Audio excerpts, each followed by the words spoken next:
A lot of this isn't going to make sense to you, and I'm sorry about that.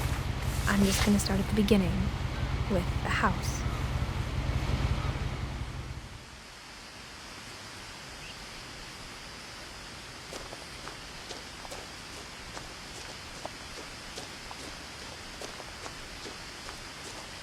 I lived here until I was 11, but I wasn't allowed inside half the rooms.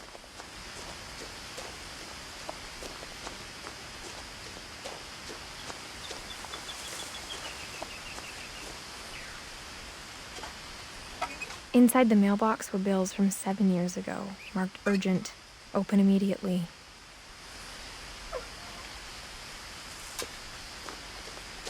I hadn't been back since my brother Lewis's funeral.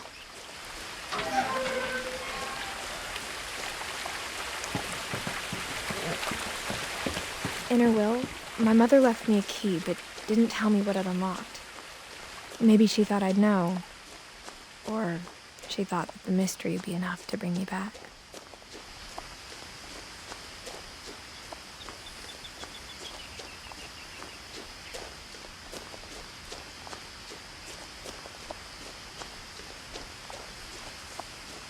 No one had driven this way in a long time, but I saw a few hoof prints.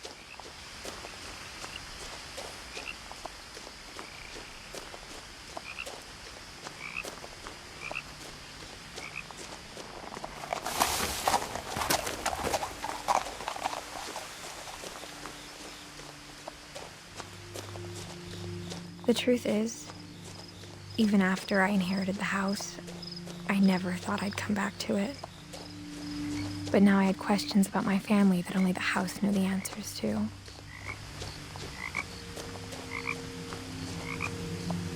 The house was exactly like I remembered it, the way I'd been dreaming about it.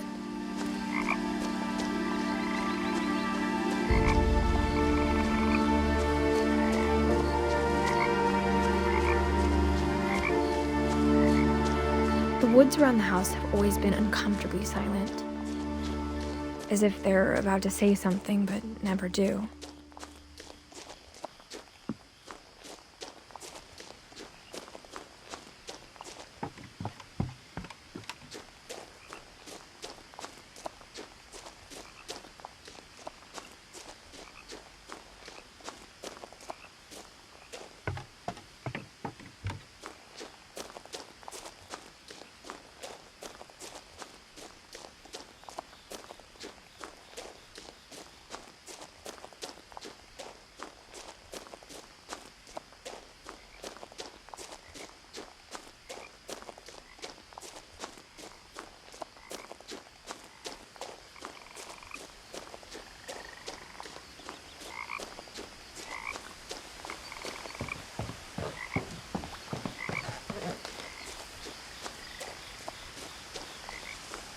As a child, the house made me uncomfortable in a way I couldn't put into words.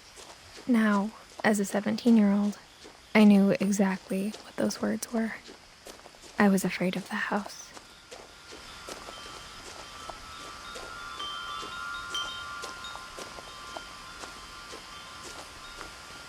The house felt like it had always been here.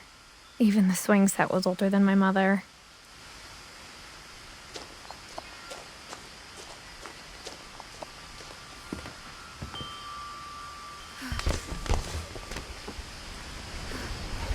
Crawling through the doggy door used to be a lot easier when I was 11.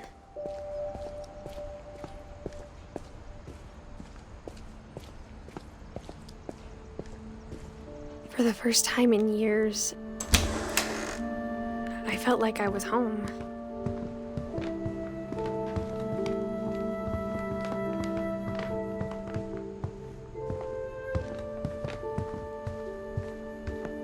The table was still a wreck from the night we left. It was like a bomb had gone off, killing everyone but sparing the furniture. Nothing in the house looked abnormal. There was just too much of it, like a smile with too many teeth. Edie told me once that every Finch who ever lived is buried somewhere in the library.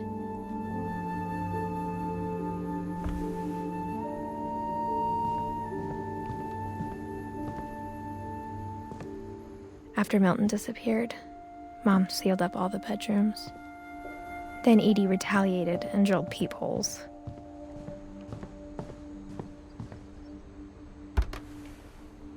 The last time I was in Edith Sr.'s room, I was 10 and she was painting my portrait.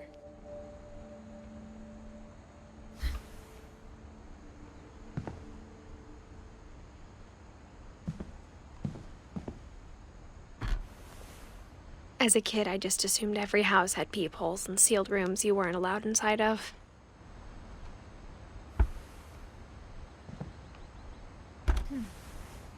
My Grandpa Sam spent 7 years sharing a room with his dead brother, Calvin.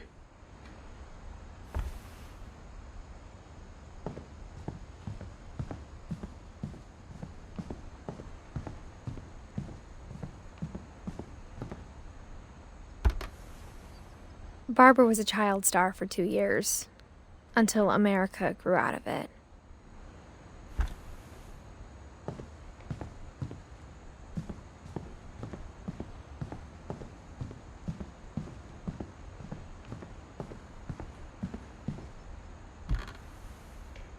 Molly always seemed like a girl I could imagine being friends with, if she hadn't died in 1947.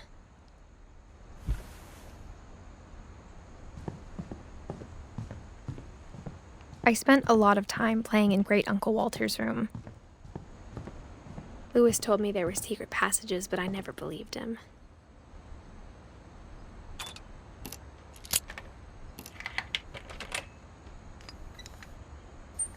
Turns out, my mom was really good at keeping secrets. Now it was time to find out what my mom had been afraid of. Reading this, maybe it sounds like I had a plan, but I had no idea what was behind that door.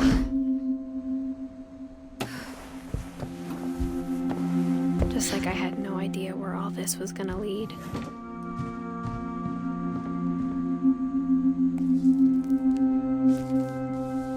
December 13th, 1947. Dear Diary, I'll be gone soon, but I wanted to tell somebody about what's gonna happen. It started when Mom sent me to bed without dinner. I woke up and I was starving, so I looked around for something to eat. The gerbil food was dry, but I didn't mind it.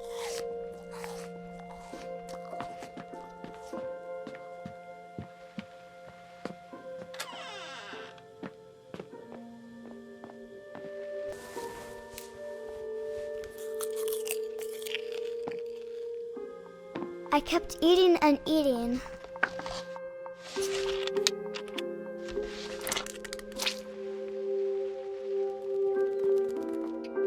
Then I heard chirping outside my window.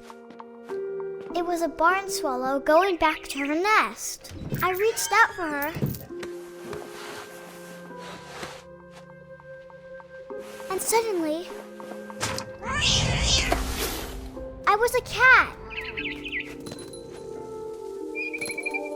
I tried to be quiet, but the bird was really scared.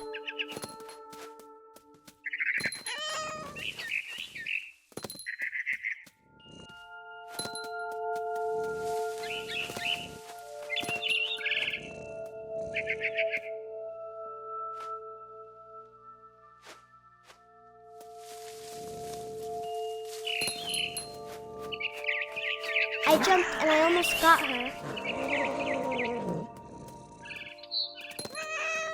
I could tell she was getting really tired. Now I was up in the big tree. I promised Dad I wouldn't climb it anymore. I gobbled her up. Suddenly, I was an owl. First, all I heard was the wind. Then I heard little teeth nibbling in the grass.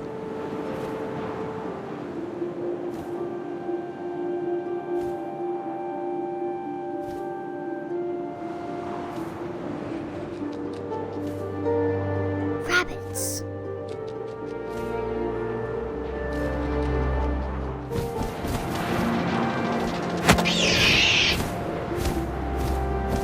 I imagined his face looking up and seeing mine through my talons. swallowed him up, and I didn't chew one bit. Then I flew off to find something bigger.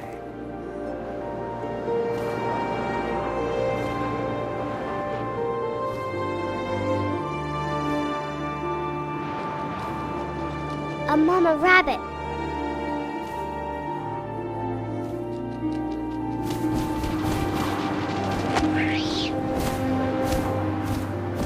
She was almost too big to carry. I started choking, but I couldn't stop eating. And suddenly, I was a shark.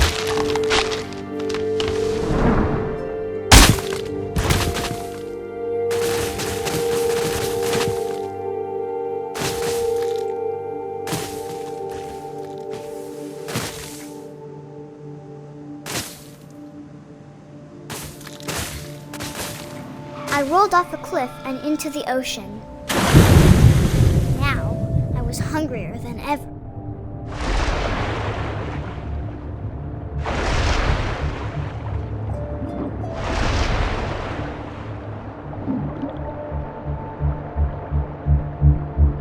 I wanted fat, juicy seals.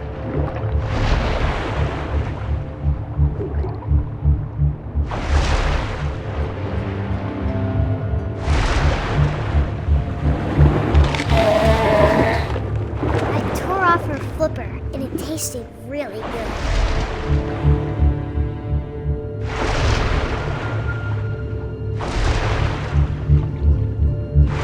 I grabbed on tight. When I was so hungry, I jumped out of the water. When I opened my eyes, everything had changed. Now I was a monster, and I smelled people everywhere.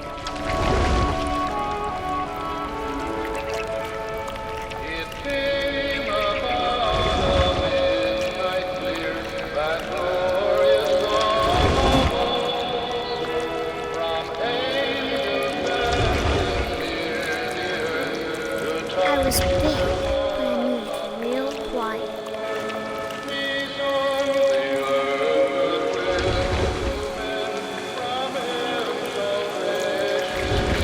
I wanted to stop, but also I didn't.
Passenger, I was still hungry. And across the water I smelled something new. Something I had to have, so I swam towards it.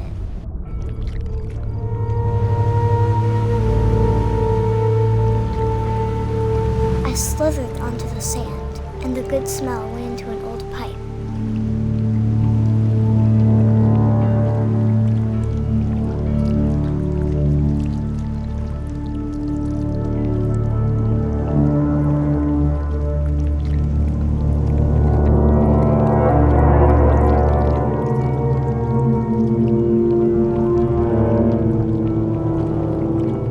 I got closer and closer.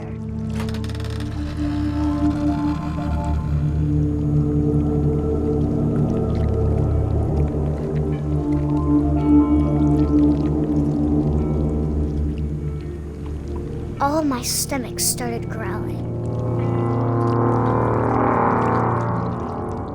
And suddenly, I was me again. I held my breath for a long time, but I couldn't hear anything. I think it's waiting for me to fall asleep. But it's not going to wait much longer. It needs to feed, and we both know I will be delicious.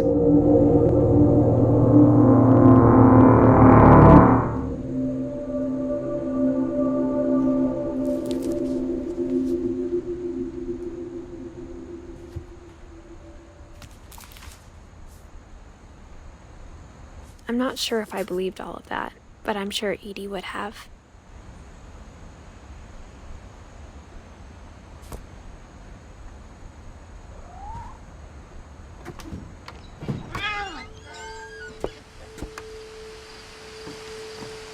This will be obvious later, but my mom never told me any of these stories. Edie would have, but Mom didn't like bringing up the past. Though, when we adopted a stray kitten, she was the one who named it Molly. I spent a lot of time in Great-Grandma Edie's room. Her room was like a museum. For 500 years, the Finches have been famous throughout Norway for their fortune. And misfortune. Odin Finch buries the latest victims of the family curse, his wife Ingeborg and their newborn son, Johann. On January 7th, 1937, he set sail with his family and his house, hoping to leave the curse behind. But 40-foot waves off the coast of Washington send the house and Odin to the bottom of the sea. Odin's daughter Edie, with husband Sven and baby Molly, step ashore on their new home, Orcas Island. Odin Finch is the first to be buried in the new family cemetery. His daughter Edie is already dreaming of a new Finch house.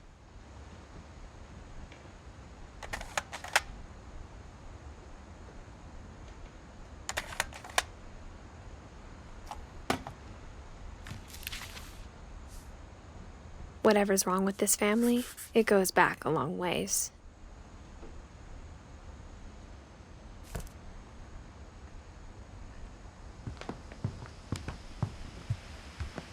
When Edie told people Sven was killed by a dragon, she could also have said he was building a dragon-shaped slide that collapsed. Even in her 90s, sometimes Edie seemed a lot younger than my mother. The only trace Grandpa Sam's first wife Kay left on the house was the pink bathroom.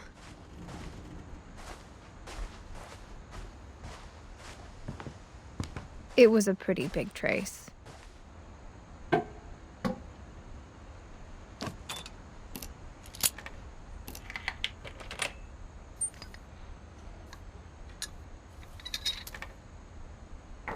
There's a secret in this bathroom.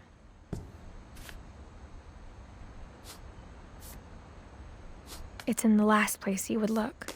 It isn't in the cupboard. It's hidden in this book.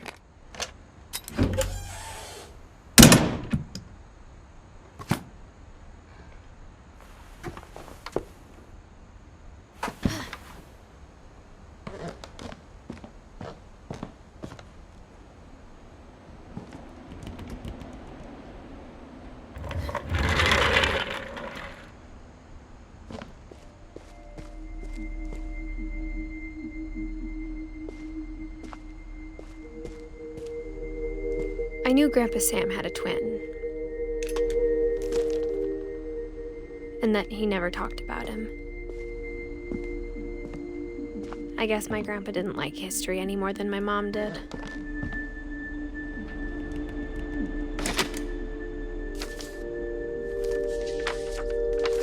How I Want to Remember My Brother by Sam Finch. The thing I remember is that when he made up his mind, that was it.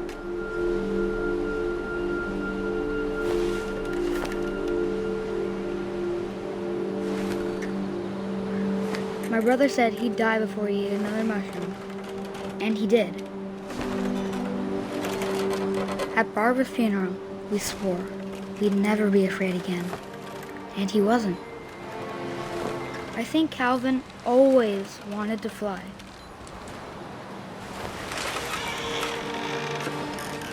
Sam! Calvin!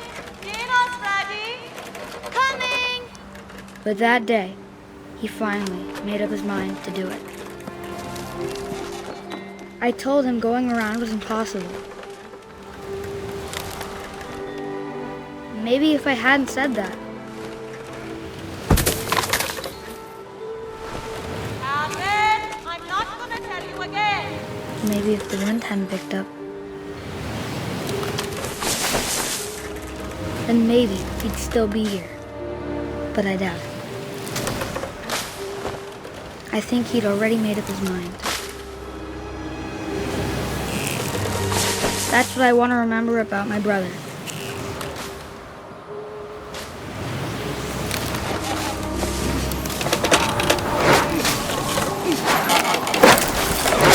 The day he made up his mind to fly. And he did.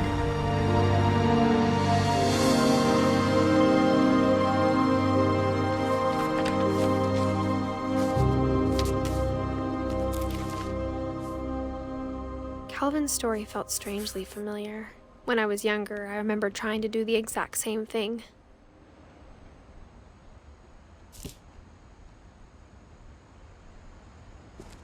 After the funeral, Edie roped off Calvin's half of the room.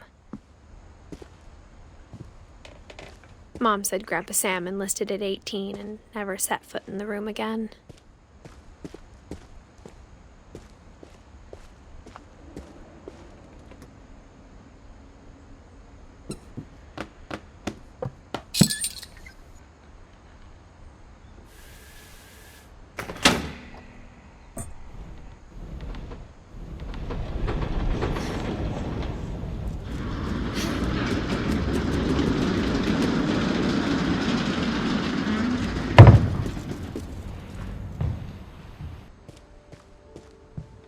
The passages were a pretty tight fit.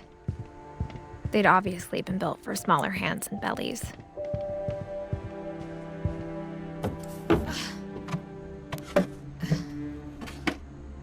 Growing up, I always thought of Barbara as a child star. I never thought about how hard it must have been for her after. Of all the stories people wrote about Barbara's death, I'm surprised Edie saved this one.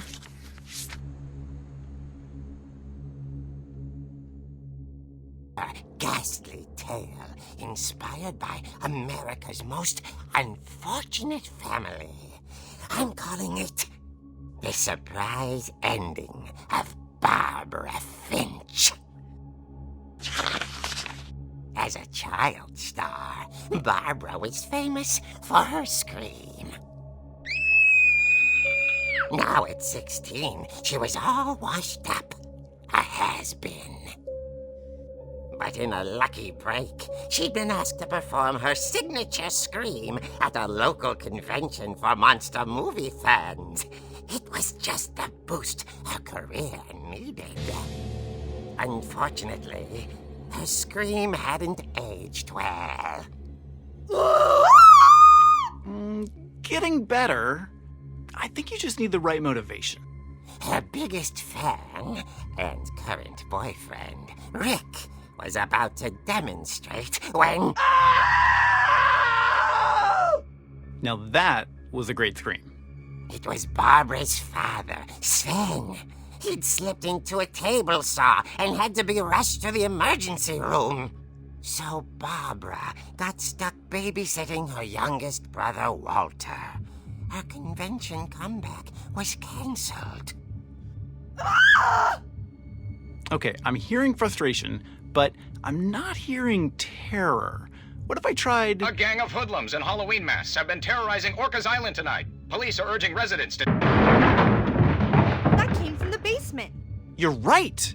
Also, I loved your delivery on that. Why is your basement door locked? Because my dad likes making puzzles and secret passages. There's a key hidden in the music box. The secret is to keep winding and winding until finally the key pops out. Thanks, babe. I'll be back in a sec. 20 minutes later, Rick hadn't returned. So Barbara went to look for him, right on cue. She reached for the music box.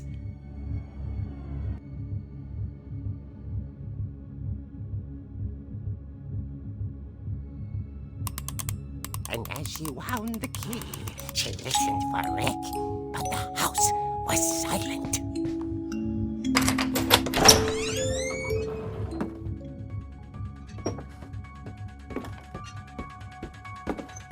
She found Rick's crutch and imagined the worst.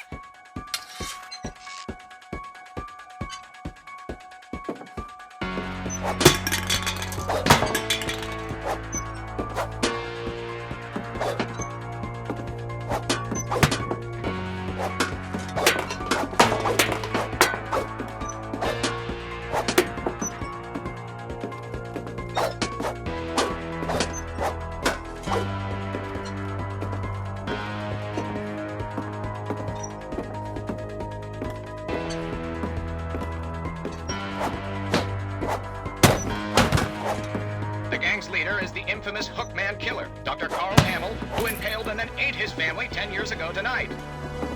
The old fridge rattled and grew still. Oh dear! Oh! Rick? Barb, relax. I was just trying to scare you to help you find your scream. Well, I'm not scared, Rick. I'm furious. Then act furious. All I'm getting from you now is that you're hurt and confused and She threw him out, but she kept a little something to remember him by. Barb, have you seen my other crutch? And she was still holding it when she fell asleep watching the late picture show. Hours later... Barbara! Walter, what's going on up there? Ah! Okay, I'm coming up, but if this is a trick, you're dead, Walter.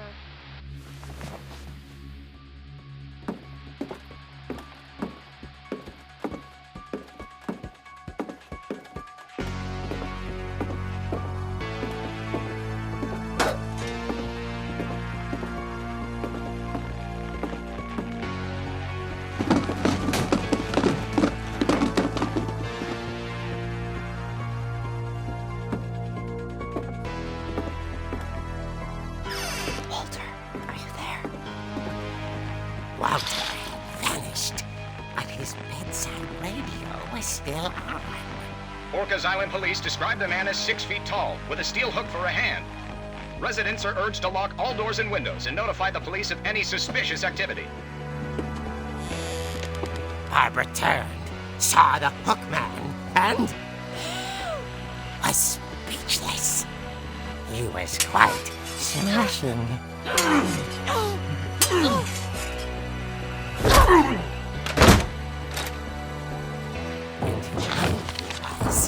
he couldn't get enough of Barbara. Okay, Barbara, there's gotta be another way out of here. That night, she played her part beautifully.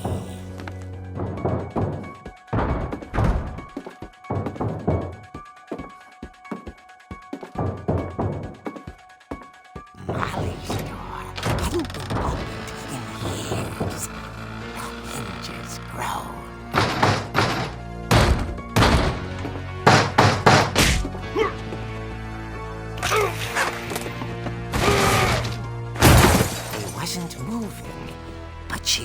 honest, the story might not be over yet.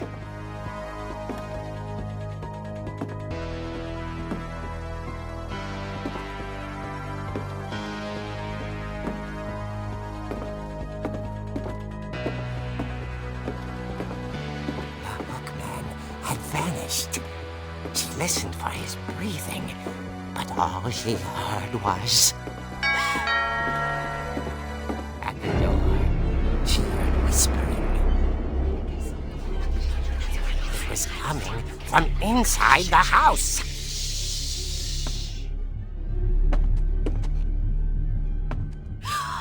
Oh dear. The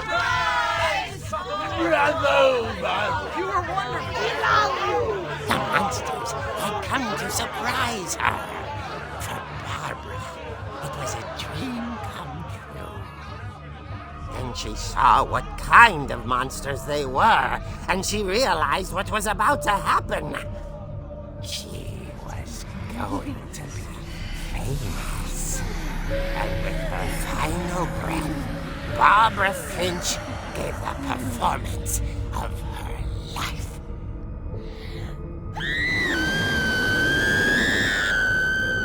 I wasn't there myself, but I hear Barbara was magnificent. Poor girl. She had a taste for stardom. But unfortunately, so did her fans.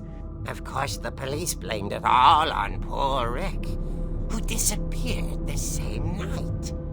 And little Walter, hiding under his bed the whole time. He took it all pretty hard, but that's another story.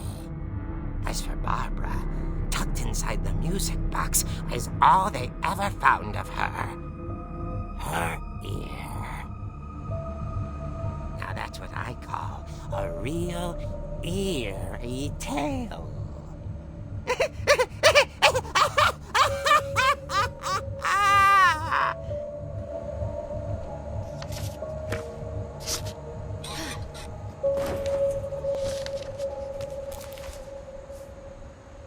Edie told me all Barbara wanted was to be remembered, as absurd as that comic was. Maybe what Edie saw was a happy ending.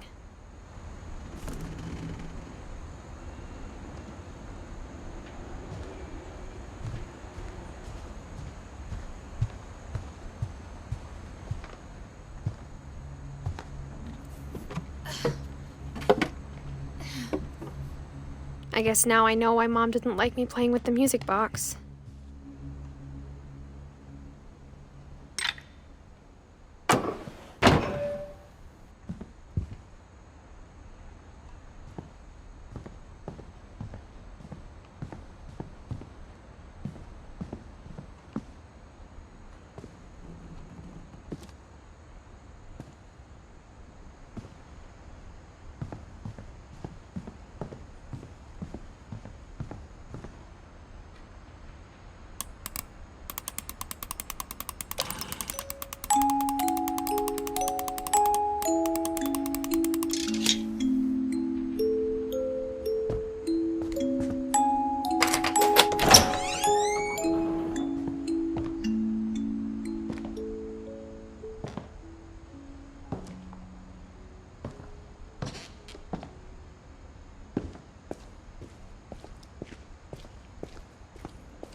I saw Edie sneak down to the basement once, carrying packages.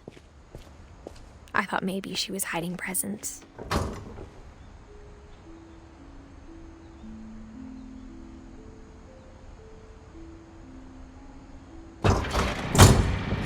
It turned out she was hiding a lot more than that.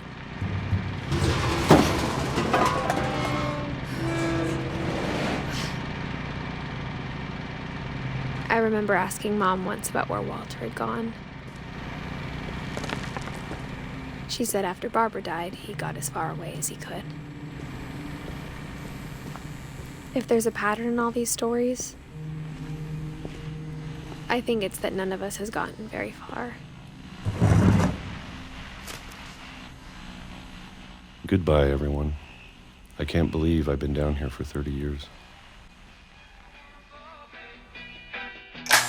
On that first day, after the shaking started, I didn't think I'd survive a week.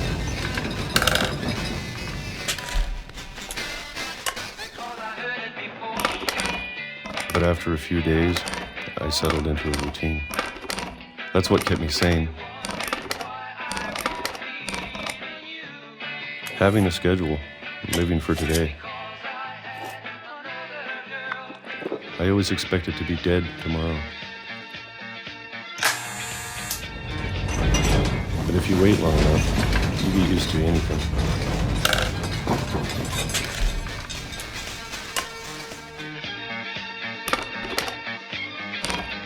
Even a monster on the other side of the door starts to feel normal. Almost friendly.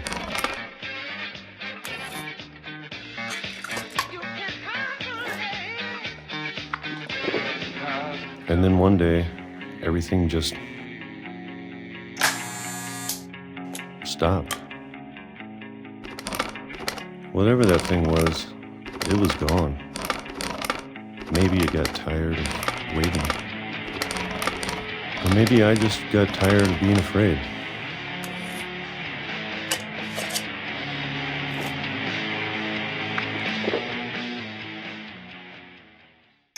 It's been a week now, the longest in 30 years. I'm done waiting. I have to leave. Well, I still can.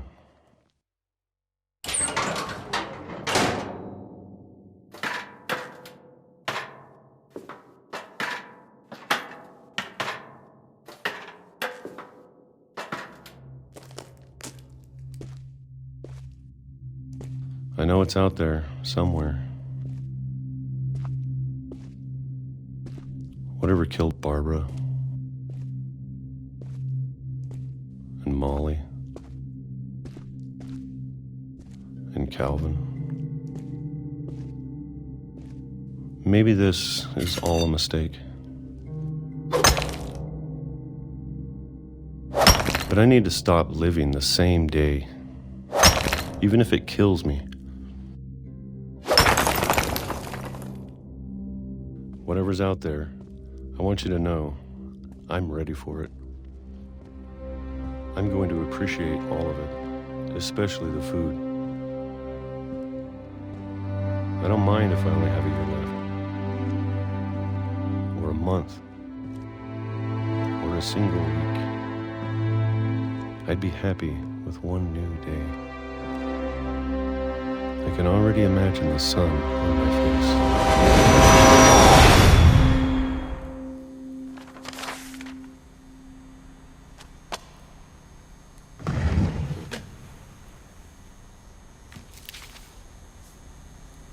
Walter died when I was 6. I can't believe my mom never told me he was down here. I'm sure my mom was trying to protect me.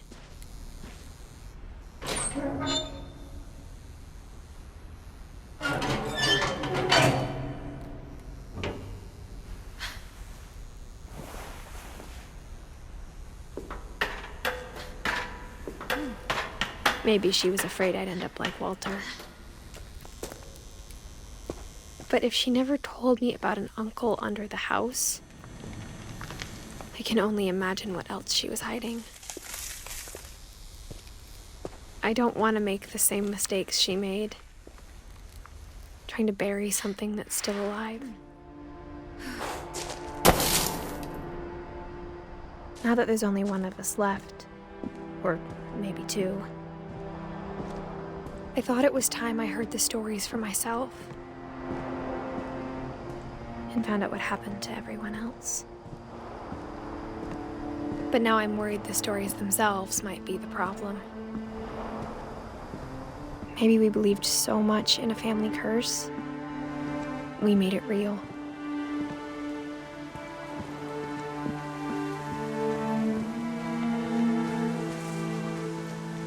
I don't know if I should even be writing this.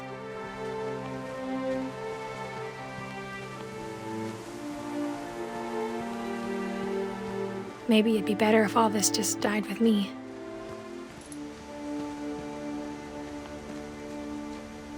But I thought you should know about your family.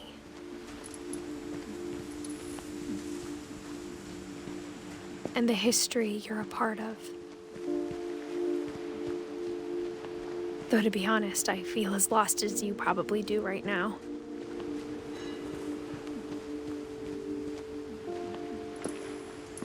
I think the people in these stories believed them, for what that's worth.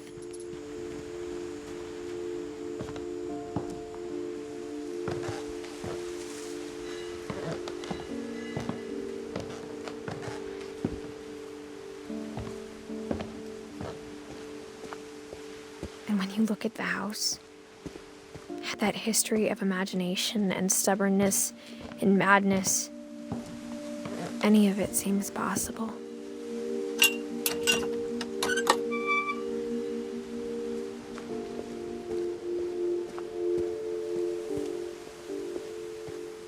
I think we've been surrounded by death for so long, we've just gotten used to it. What kind of family finishes building a cemetery before starting the house?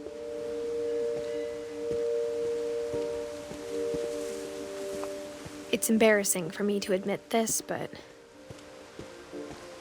the pet cemetery made me more uncomfortable than the human one. 3 of the gerbils were mine, and 2 had been my fault. Sven built the house, but it was Edie who designed the cemetery.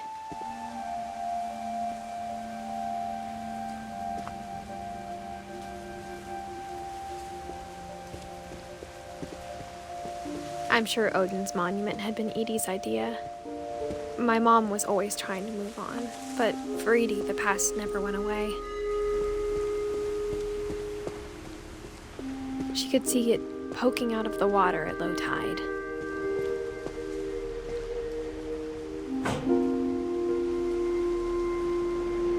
Edie said she dreamed about the old house every night.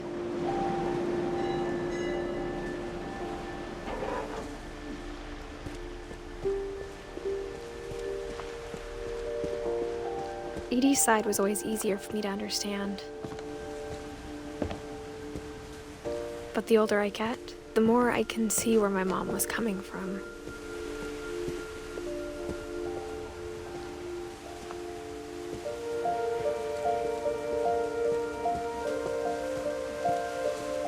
There's so many things I wish I could ask my mom now. Part of me thinks this is what she wanted all along. For me to come back someday and find everything out for myself.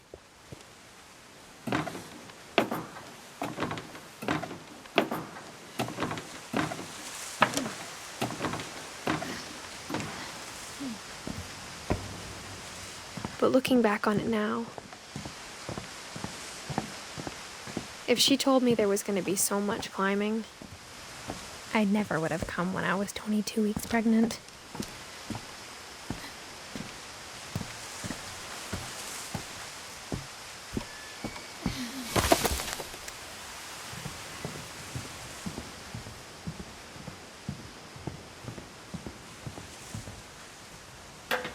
I never met Grandpa Sam, but I think he and my mom had a lot in common.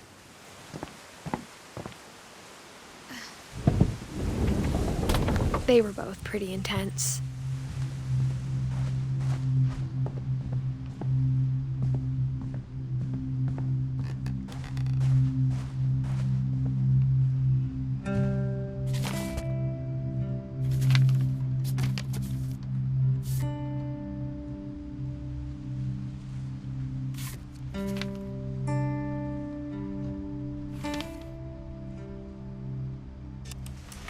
Dawn, I promise, you'll never forget this weekend. Yes, sir. These memories are gonna last a lifetime. Perfect. It's gonna rain the whole weekend, isn't it?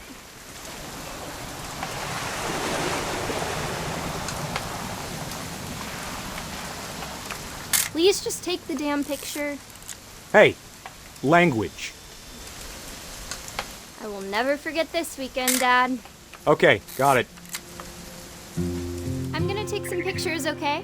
Just be careful. The camera's older than you are. Hey! That's a keeper. Definitely should not have drunk all that coffee. I'm just saying, I'm not always gonna be here, Don. You'll need to remember this stuff, if you want to survive. I'll be fine, Dad. Dad! Good eyes, Don. Before you take the shot, let me get a picture of you. Dad, I... Let me get behind you. Do I have to do this? Don, you don't have to do anything.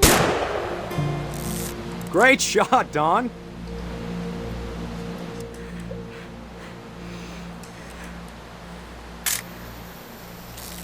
I'm proud of you, Don. Always remember that, okay?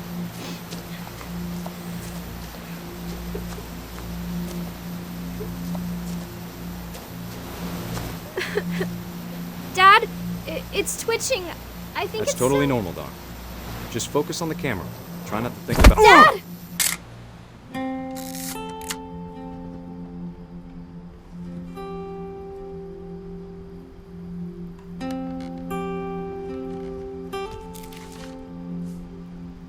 Of all these stories, that's the one I wish most that my mom had told me.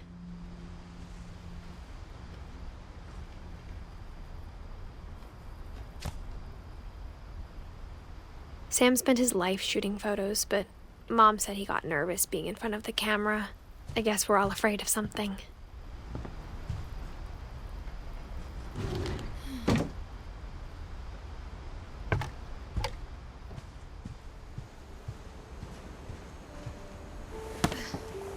After Sam died, my mom and Edie got really close. They'd both lost a lot.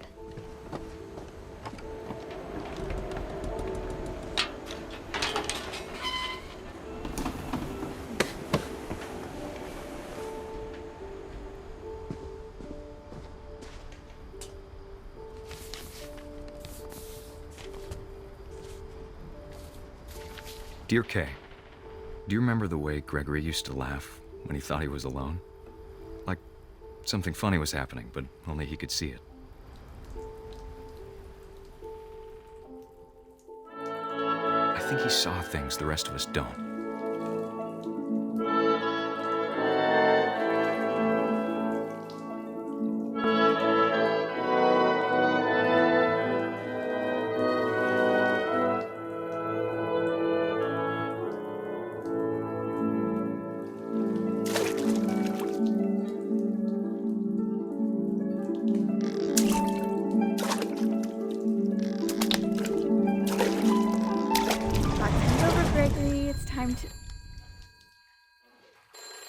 Hold on, sweetie.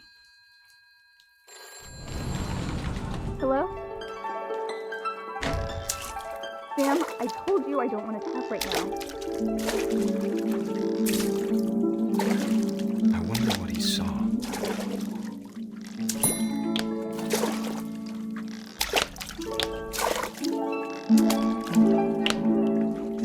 What his world was like.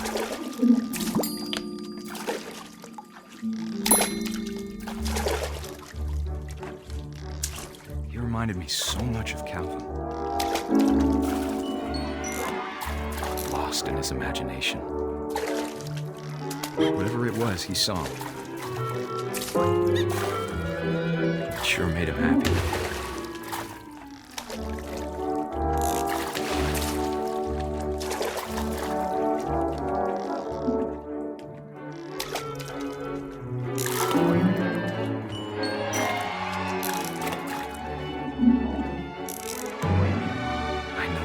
Sounds.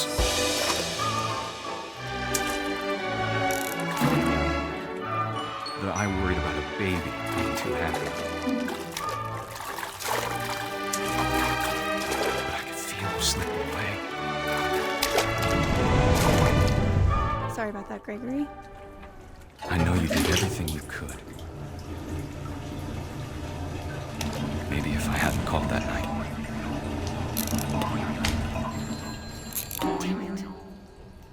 I wish he could have told us about the world he saw.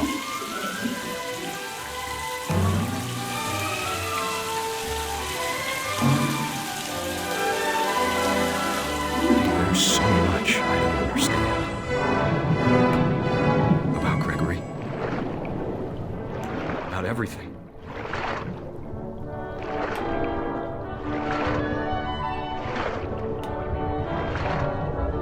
But I know what happened wasn't your fault.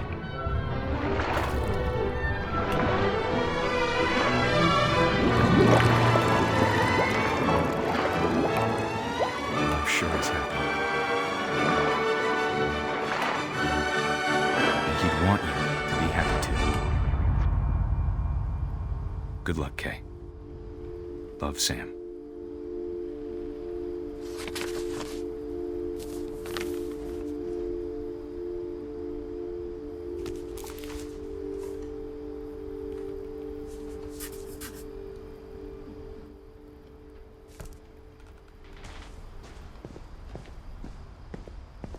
I can't imagine my mom ever writing poetry, and yet... A poem for Gus, who always said the wedding was a bad idea. Our father never hit us kids, at least not very hard, before the day my brother said with teenage disregard that he'd be dead before he'd see a wedding in our yard.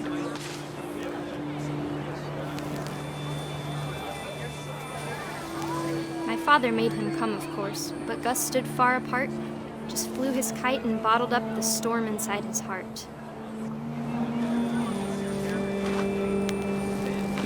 I tried to talk him out of it, but though he'd never met her, "We don't need a stepmom," were the words that I now pronounce you husband and wife. You may kiss the bride.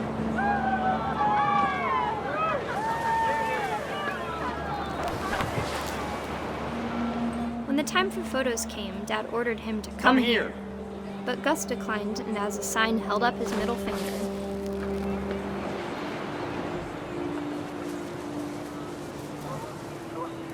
The wind picked up, and panicked geese appeared and quickly went. But all the humans did that day was go inside the tent.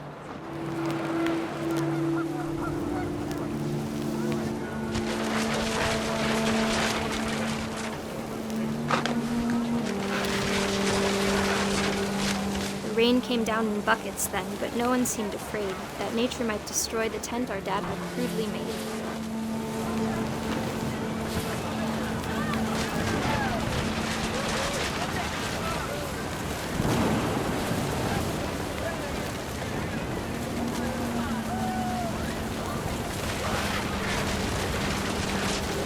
The thunder sounded much too close and full of angry power. But all my father said to this was, "Make the music louder."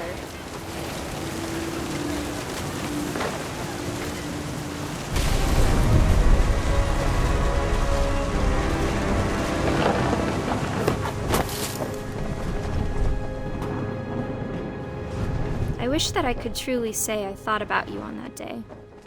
Out there on the beach alone, just you, the wind, the sea, and foam. But I didn't. Until we found you.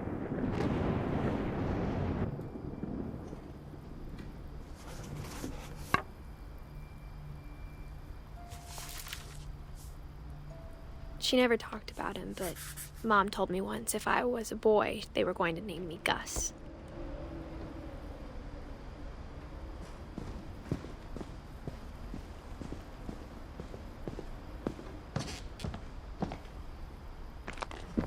My mom moved up to the loft after her brothers died. At the time, it was as far away as she could get.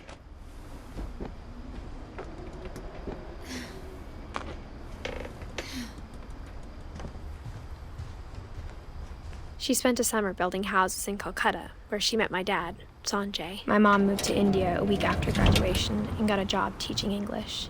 Louis was born a year later. When my dad died, I don't think Mom knew where else to go. I'm sure Edie was happy to have her back. The house had to get a little bigger, but Edie was used to that. And for a while, things were good. Almost normal, but it didn't last. The beginning of the end was Milton's 10th birthday, when Edie gave him a castle. After Milton disappeared, the only thing he left behind was a room full of paintings.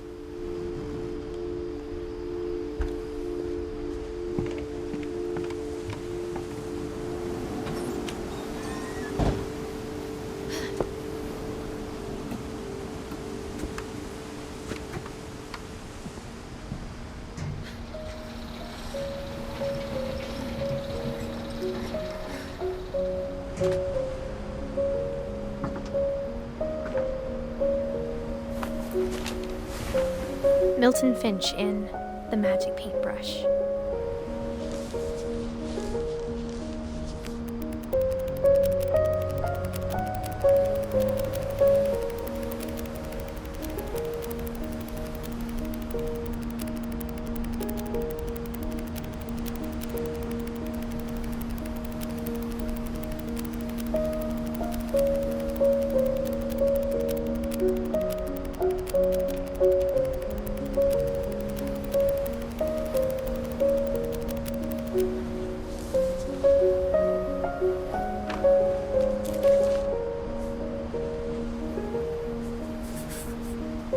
I was 4 when Milton disappeared.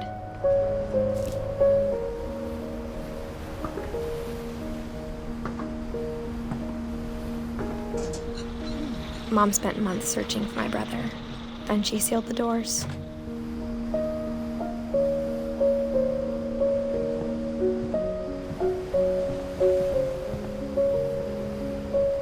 Whatever Milton had found in the house, Mom didn't want it getting out.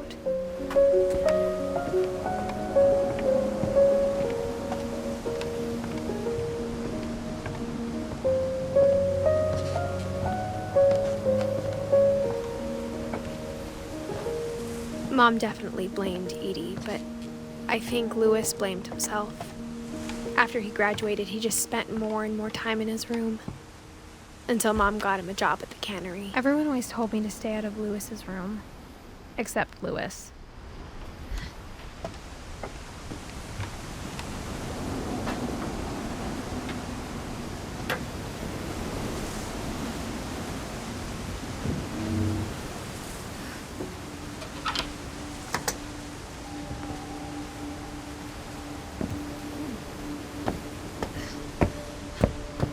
Louis's room smelled very, very familiar. That part of him lived on.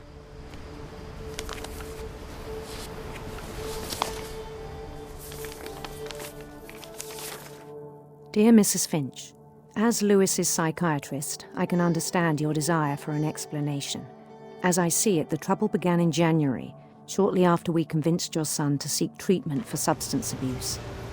Newly sober, I believe Louis first noticed the monotony of his daily life.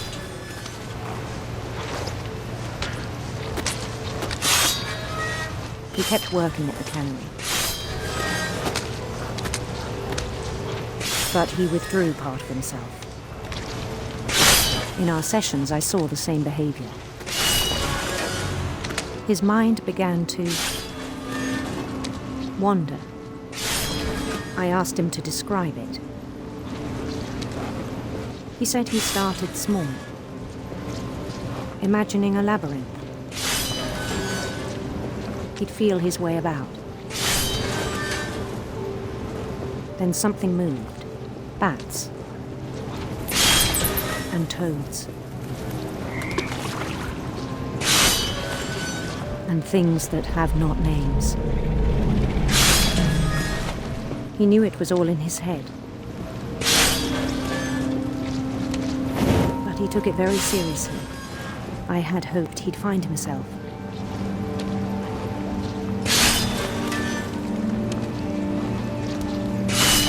But he found something more. I worried about him then. Daydreaming at the cannery. I spoke with his boss. But he said Louis had become a model employee. Methodical, tireless, focused. Like a whole new Louis. So I let him go on.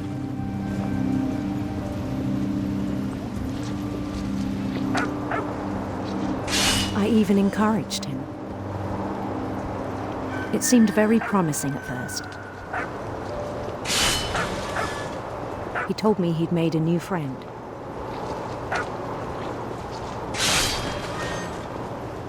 On the edge of a city he named Louis Topia. He built the city up slowly, brick by brick. Then he made musicians.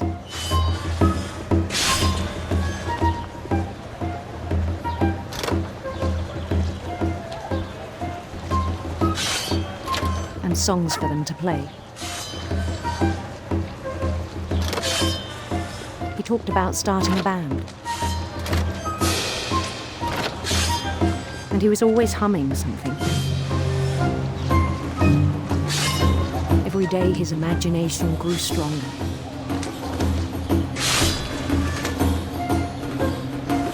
He no longer spoke at the cannery. But his chopping was as reliable as ever. Then one day it struck him that all the cheering crowds, even the stones under his feet, were all in his imagination, so he could do whatever he wished.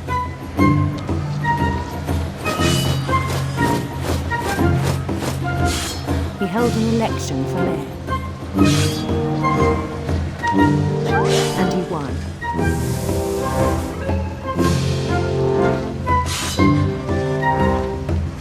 They begged him to stay, but his mind was already wandering. It became a game for him.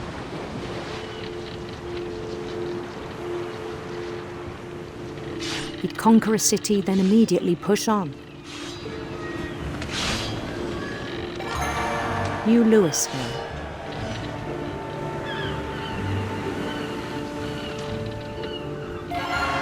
St. Louis.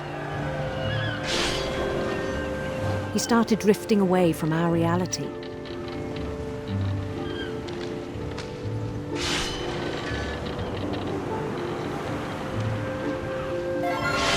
Minneapolis, until one day he forgot to go home from the cannery. Even as his mother pleaded with him, part of Louis kept sailing on.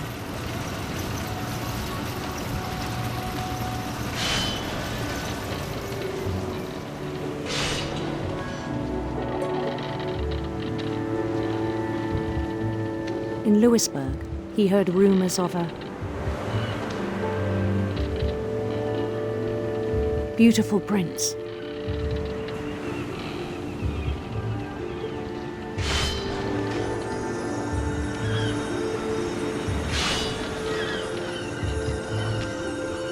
The prince was on his own quest for sinister serpents.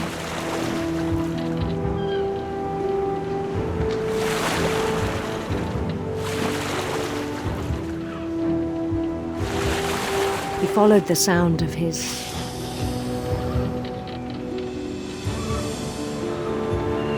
electric sitar.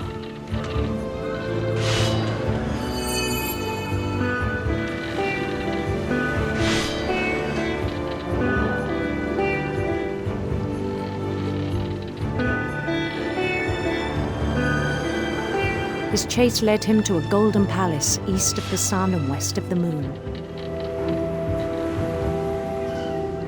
Even then, his logic remained sound.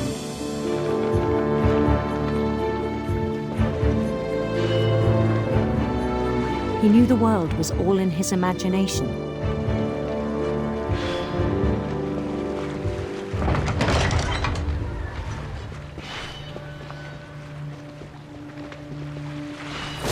But he was so proud of having created it. In his own eyes, he'd become something greater than a king.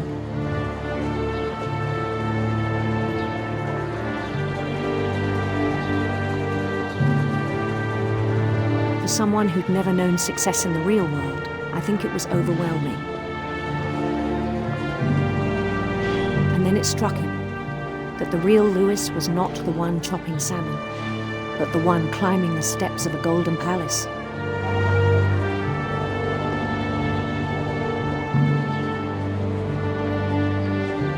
My imagination is as real as my body, he told me. It was hard to argue with him.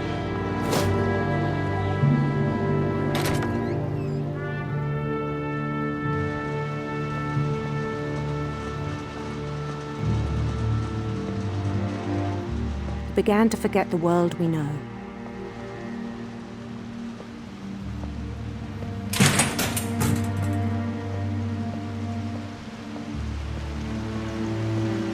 I think it pained him to remember Louis, the cannery worker.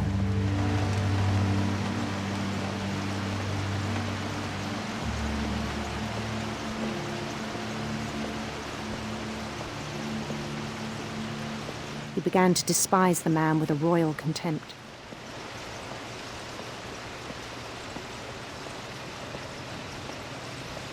I still thought I could save him.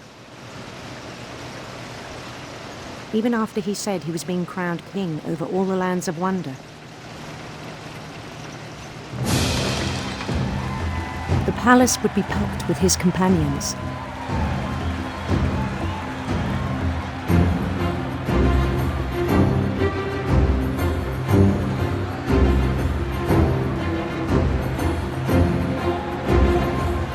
Including the wise Calico who'd insisted on inviting him.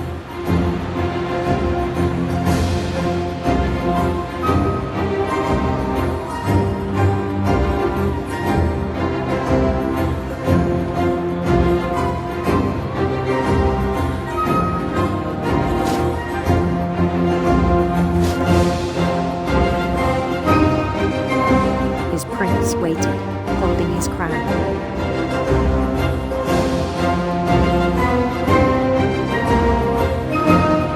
There was only one thing left to do.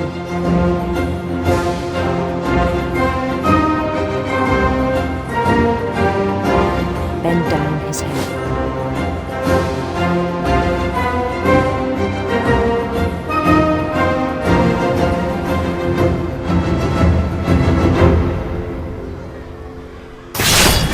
And the rest I think you know. Mrs. Finch, your son was a kind man who will be missed by all of us who knew him.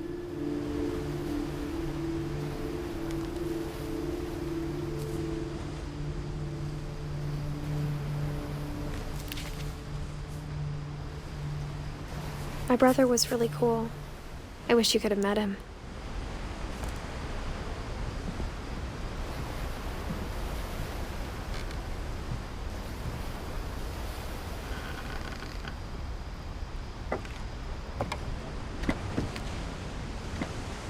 On the way back from Louis's funeral, my mom told me to start packing. She waited until the day before we left to tell Edie. I'm not sure if she wanted to make it easier or harder. I wish we'd stayed. But I understand why we left. What happened that night had been coming for a long time. Maybe it should have come sooner.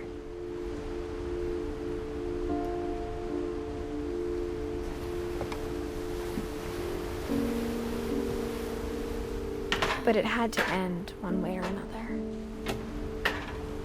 All that's left now is to tell you about that last night.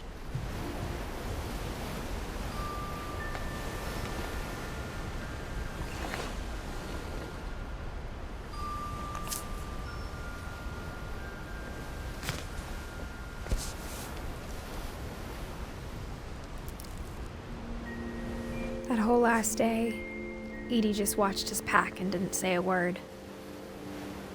Until supper, when she raised her glass and said, "To our final night together, and all our final nights apart." Grandma, you know what I said about alcohol. Some of your medications are very Edith, specific. I left a present for you in the hallway. Why don't you go open it? The grown-ups have to argue now. I'm sorry, you're right. We're all leaving tomorrow. Let's just enjoy our last... I'm not leaving. Edith, you're excused.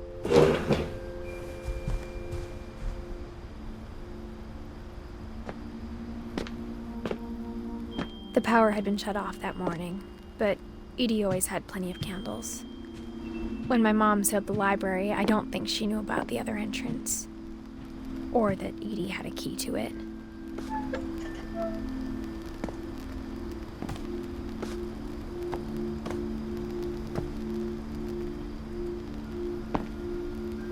That thing you're afraid of isn't going to end when you leave the house. Edith has a right to know these stories. My children are dead because of your stories. I think it's best if Edith and I leave tonight. We'll have the nursing home send a van for you in the morning. Okay? Dear Edith, there's so many stories I wish I could tell you, but there's only time for one. This is about what happened on the night you were born. That night, the tide went way, way out.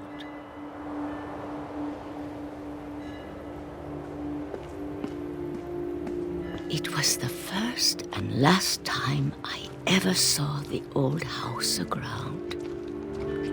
There'd been an earthquake out in the middle of the ocean. They called it the lowest tide in 1,000 years. God, it smelled awful. You know, I've seen that house every day of my life.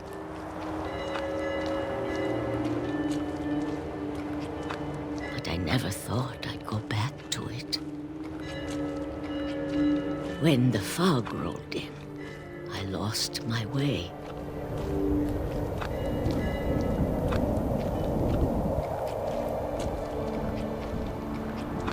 I got turned around.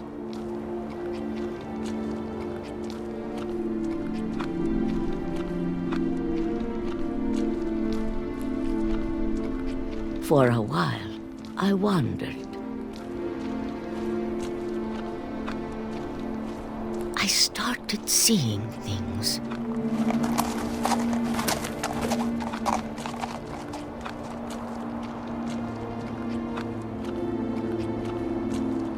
Things I'd forgotten had ever existed.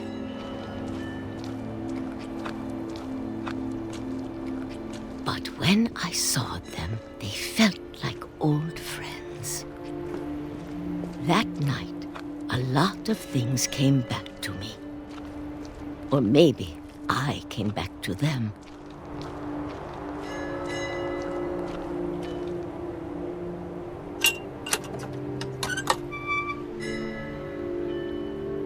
Things I can't explain, but that I need you to try and... Edith, what are you doing in here? It's mine. Edith! Mom, you're gonna rip it! Let go! I kicked and screamed, but Mom dragged me to the car. I never saw Great-Grandma Edie again. The next morning, the van came to pick her up, but she was already gone. After that, we moved around a lot.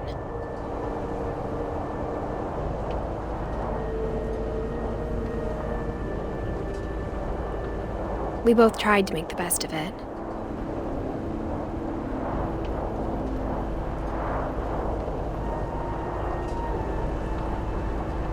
A few years went by.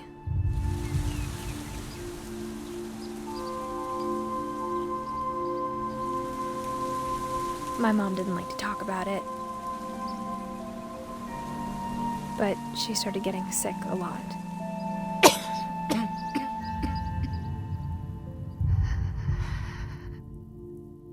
She got better for a while,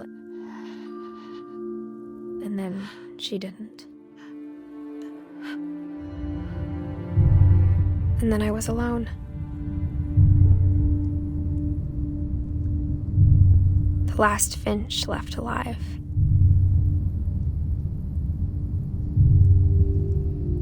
Until I found out about you. I'm still not sure what to tell you about all this.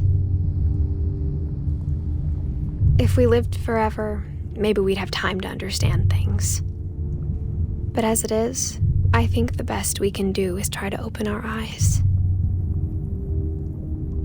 And appreciate how strange and brief all of this is. This journal was supposed to be for you. But now I hope you'll never see it. I just want to meet you and tell you all these stories myself. But I guess if you're reading this now, things didn't work out that way.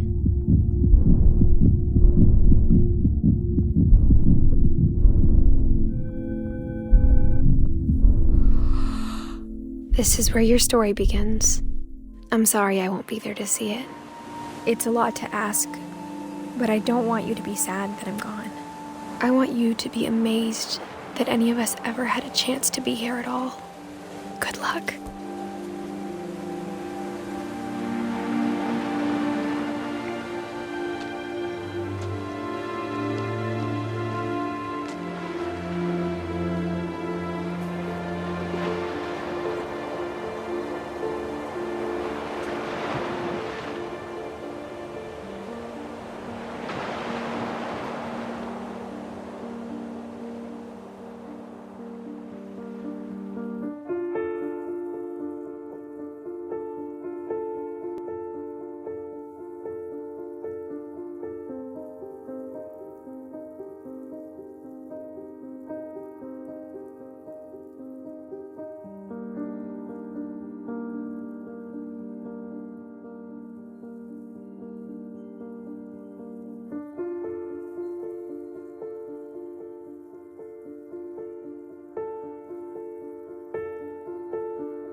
I knew Grandpa Sam had a twin, and that he never talked about him. I guess my grandpa didn't like history any more than my mom did.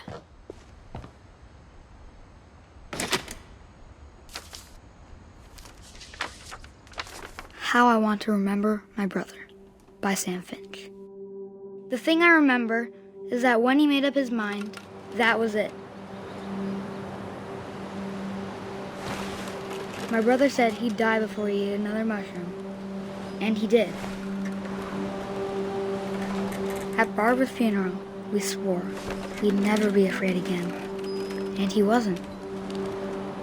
I think Calvin always wanted to fly.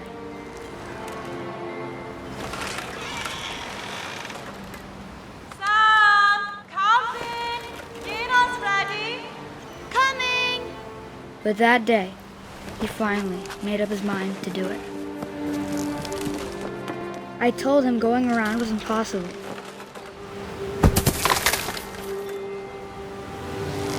Maybe if I hadn't said that. Calvin, I'm not going to tell you again. Maybe if the wind hadn't picked up. Then maybe he'd still be here. But I doubt it. I think he'd already made up his mind.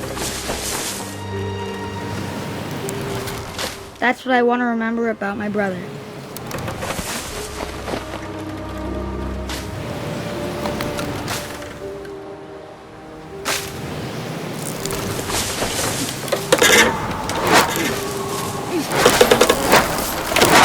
The day he made up his mind to fly.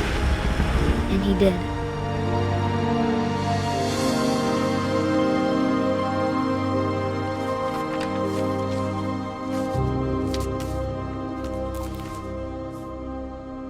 Calvin's story felt strangely familiar. When I was younger, I remember trying to do the exact same thing.